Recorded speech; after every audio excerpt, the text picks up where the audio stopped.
Welcome back to Freshly Charged, guys, where we have Gotrax's most affordable dual motor scooter in-house. Gotrax has been around since 2017 and people are used to seeing them on the road, typically purchased at Walmart, but now they're starting to move into the high-powered electric scooter space, and we're excited to check them out because we like high-powered scooters here at Freshly Charged. Ooh, whoa. Very strange. Yeah. No, we gotta open it from the top. Interesting.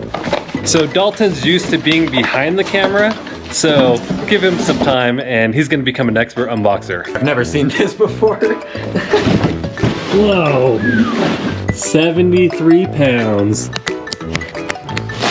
We need you guys out there to give Dalton a grade on his first unboxing. I'd probably give him about a C+. C+ is passing. That was like my entire high school career right there. This has little slot holes to know exactly where you're gonna be putting the handlebars at. First thing is it's password protected, so that's pretty nice. You can change the password or turn it off. Starting out with the cockpit, you have mechanical brake levers, thumb throttle. The handlebar grips have little wings on them, and they also have little bolts so you can tighten them down so they don't twist on you while riding. On the left side, you have a bell. The control module to control the different speed levels, and then also walk mode, turbo mode for the acceleration, light button, and power switch. So moving right below the cockpit, you have a front-facing light with adjustable angle, another LED light, folding mechanism, which has a double security latch. So if it just gets unlatched, it's not gonna open up. You actually have to press down. So that's pretty good. Shaking it like crazy and it's not falling out. Right below that is hydraulic suspension on both sides, plastic fender, 10 by 3-inch tires with the 140mm brake disc and mechanical disc brakes. Moving back, you have a 48 volt, 15 amp hour battery. It does come with a 3 amp charger, so it should take you 5 hours to charge from empty to full. Silicone deck, so if you ever have to do any maintenance underneath the deck, you normally have to peel the silicone deck back and then you have to try to get it to sit back in place, but this has little cutouts for all the screw holes. So pretty smart design that we've never seen before. Nice tapered kick plate with silicone, another hydraulic suspension in the rear, plastic fender, rear tail light, which acts as a brake light, another 140mm brake disc with mechanical disc brakes. So there's 600 watts in here, 600 watts in the front. The whole scooter has an IP54 water resistance rating. Overall, it looks pretty sweet for the price, but at the end of the day, it depends on how it rides. So we're gonna go ahead and get this freshly charged, take it out for a spin, tell you what we love about it, what we hate about it, and should you buy the Gotrax GX1. Welcome back, guys. We've got this thing freshly charged. Dalton's on the GX1 and we're gonna take it for a rip. What's your first impressions, Dalton? Honestly, seems like a pretty solid build. I like it so far. Got a lot of juice right off the line, so I'm excited to do a top speed test. We've got a nice closed road and we're gonna test out the top speed on the GX1. Display said 30 miles per hour. 32 on my display. It said 30 again, and maybe it is going 30. It just seems to be pretty stable at that high speed, so it kind of feels smooth, like you're not going that fast. 29, 31. What did you see that time? That time I saw 30 again. 30 again. So consensus is this stops at 30 miles per hour. I'm pretty sure it's pretty accurate because my UC was showing 32 miles per hour, which does overstate 2 miles per hour. So that does sound about right. Scientific, somewhat approved. Now speed isn't everything. You got to be able to stop. So we're going to test the brakes real quick. I'm going to go about 20 miles per hour, slam on the brakes and see how long it takes me to stop. That was pretty good. About 18 feet to stop from 20 miles per hour to 0. My only thing about it is that the first half of your brakes are mushy. Until you squeeze it a little bit harder, it doesn't seem to break you that much, but overall it did pretty good. Yeah, and that is cohesive of mechanical disc brakes. You don't have the hydraulic fluid to make the lever softer, so you do have to apply a lot more force to get your scooter to stop. This is pretty steep and we're gonna test the hill climbing ability of the GX1, about a 20 to 25 degree climbing angle, but let's see how this goes from a standstill. Can you get up it? Up, almost. Oh no, not quite. There's a lot of loose mulch on top of this trail, so that's why his tires were sliding out. So let's try it on the cement pad then. Holy cow, you're making it up it.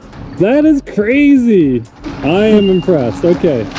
That's the testament to the power and also the grip of the tires. We're gonna keep riding, and at the next stop, we're gonna tell you what we love about the GX1.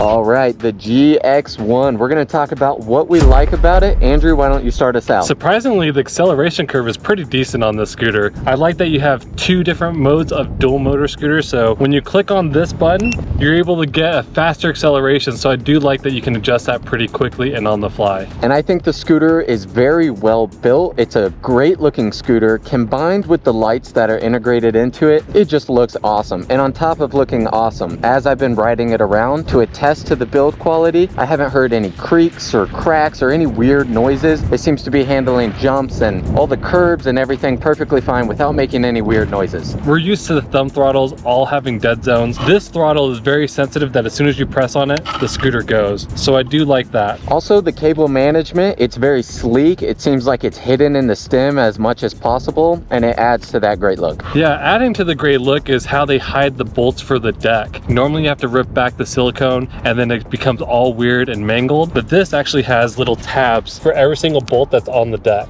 For a commuter scooter, there's some pretty decent suspensions. This one actually is hydraulic suspension.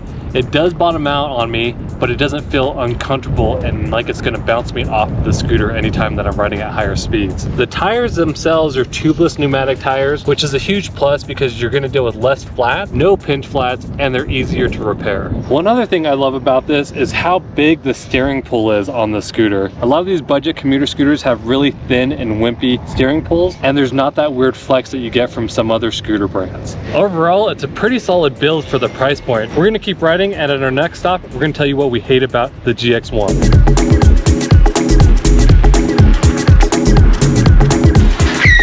So yeah, let's talk about the things that we hate about this scooter, and I'll go first. My least favorite thing is the safe mode. It's pretty obnoxious. The reason why it's obnoxious is normally I just have to press on the brake and I can get going. The problem with hitting the plus sign is if I accidentally hit it twice, I go from sport mode to eco mode, and then it's almost at a crawl speed. So I wish there was a button to get it out of safe mode that wasn't adjusting the speed levels as well. Yeah, I agree. It's gotten me a couple times at some intersections, and it goes into that park mode pretty quickly, maybe after like 10 seconds, and I just forget, and then I'm having trouble getting going, getting in the right mode. Traffic's coming. It could just be a little dangerous, even though it's made to be a safety factor. I'm not a huge fan of the brake light. It's not super bright. I've been following Dalton around on the scooter, and I have not once noticed him tapping on the brake while riding behind him. At nighttime, it's perfectly fine, but during the daytime, it's just simply not bright enough. On the GX1, I wish the deck was just a little bit longer. I'm pretty tall at 6 feet, and I feel like I'm a little bit cramped with the kick plate and the deck size.